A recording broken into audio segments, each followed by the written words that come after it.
մի պա այդ հուզականությունից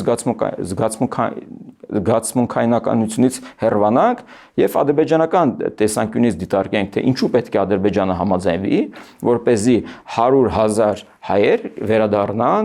Լեռնային Ղարաբաղ եւ իր համար ինչ-որ խնդիր առաջացնեն։ Ի վերջո խնդիր է չէ լինելու, գլխացավանք է,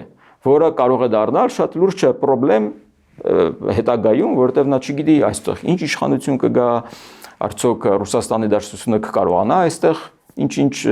ռազմական հեղաշրջումներ իրագործել, արդյոք հետո այդ հայերը կօգտագործվեն իր դեմ, հա, ես իր տեսակետն եմ հիմա ասում, կարող եմ մեղադրել ինձ, բայց մենք պետք է հասկանանք, թե այն կողմից ինչպես են դա դիտարկում։ Եվ եթե Ադրբեջանը նույնիսկ համաձայնվի, ապա կասի լավ, եթե համաձայնվում եմ, ուրեմն 100,000 հոգի էլ ես եմ վերադարձնում, որովհետև իրենք էլ են ապրել, հա, ադրբեջանցիները ապրել են, չէ, Հայաստանում մենք հո գիտենք, Խորհրդային Միությունում որ ապրել են եւ դրանից առաջ։ Մենք պատրաստ ենք օրինակ դրան։ Հետևաբար պետք է իրատեսական լինենք։ Օգոստոսի 8-ը,